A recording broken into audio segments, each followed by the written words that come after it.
भगवद गीता में भगवान श्री कृष्ण ने कहा है कि जिस प्राणी ने जन्म लिया है उसकी मृत्यु भी निश्चित है, लेकिन पौराणिक गाथाओं में 7 ऐसे लोगों का जिक्र है जो मृत्यु के बंधन से मुक्त हैं और कलियुग में भी जीवित हैं।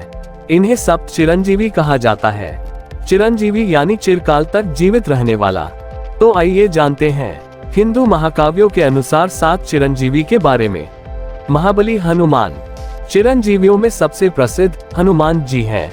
धार्मिक मान्यता है कि हनुमान जी जब प्रभु श्री राम का संदेश लेकर सीता जी के पास अशोक वाटिका गए थे, तब सीता जी ने प्रसन्न होकर उन्हें अजर अमर होने का वरदान दिया था। भगवान राम जब धरती लोक से वापस बैकुंठ गए तो उन्होंने हनुमान जी से कहा था कि कलियुग में भक्तों को तुम्हारी बहुत जरूरत होगी, इसलिए भक्तजन की रक्षा के लिए तुम्हें कलियुग के अंत तक धरती लोक पर रहना है।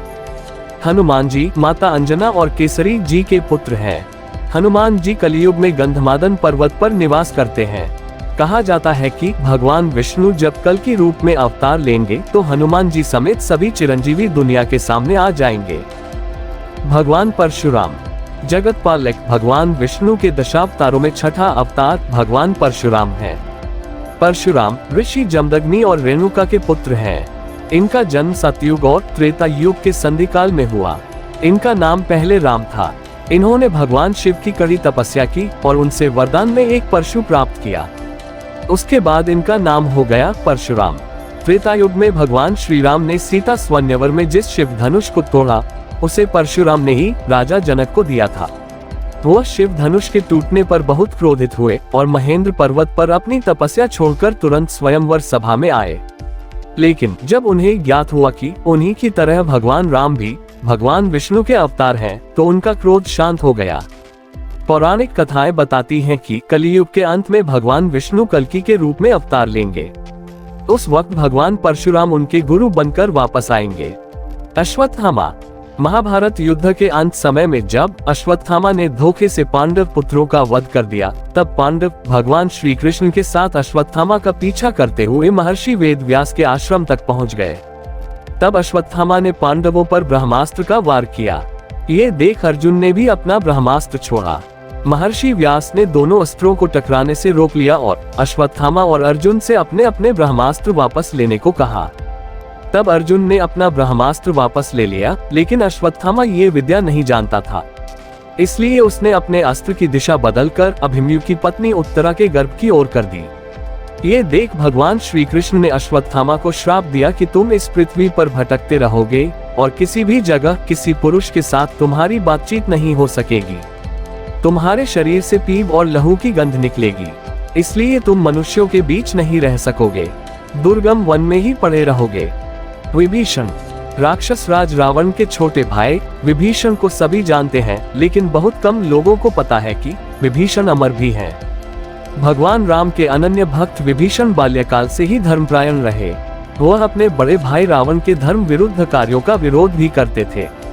उन्होंने लंका युद्ध में भी धर्म का पालन करते हुए भगवान राम का साथ दिया, इसलिए भगवान ने उन्हें अजर अमर रहने का वरदान दिया। विभीषण महर्षि विश्रवा और असुर कन्या कैकेसी के पुत्र हैं। रावण और कुंभकर्ण उनके बड़े भाई थे। कहा जाता है कि रावण, कुंभकर्ण और विभीषण ने बहुत दिनों तक कठोर तपस्या करके ब्रह्मा जी को प्रसन्न कर लिया। प्रसन्न ब्रह्मा जी ने वर मांगने के लिए कहा।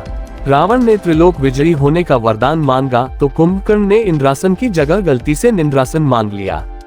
वहीं विभीषण ने भगवत भक्ति मांगी थी। इस भक्ति के बल पर ही भगवान राम की उन पर कृपा हुई और आज वह अमर हैं। कृपाचार्य महाभारत में कौरव और पांडवों के गुरु कृपाचार्य को भी बताया गया है। वे परम तपस्वी ऋषि हैं।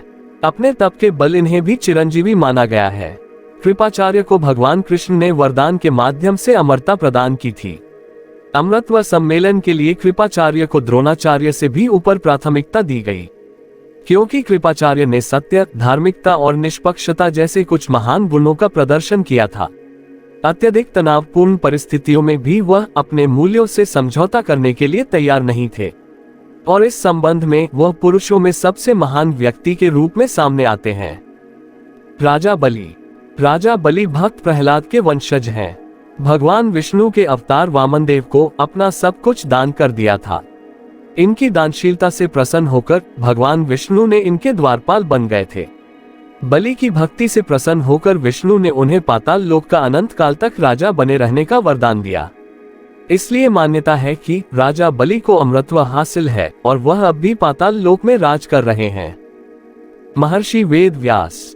महर्षि वेद व्यास ने श्रीमद् भगवद महापुराण समेत कई धार्मिक ग्रंथों की रचना की थी। उन्हें भगवान श्रीहरि का अंश कहा जाता है। महर्षि वेद का नाम कृष्ण द्वैपायन था। वह पराशर ऋषि और सत्यवती के पुत्र थे। ऐसा कहते हैं कि वेद व्यास कली काल के अंत तक जीवित रहेंगे, तब वे कल की अवतार के साथ रहेंगे। तो ये थे हिंदू महाकाव्यों के अनुसार 7 चिरंजीवी, जो भगवान विष्णु के दशावतार कल की अवतार के साथ मिलकर कली राक्षस का अंत करेंगे। अगर हमारी वीडियो आपको पसंद आई तो लाइक करें, कमेंट करें। ऐसे और वीडियो देखने के लिए आपके अपने चैनल ध्रुव सनातन को सब्सक्राइब करना न भूलें।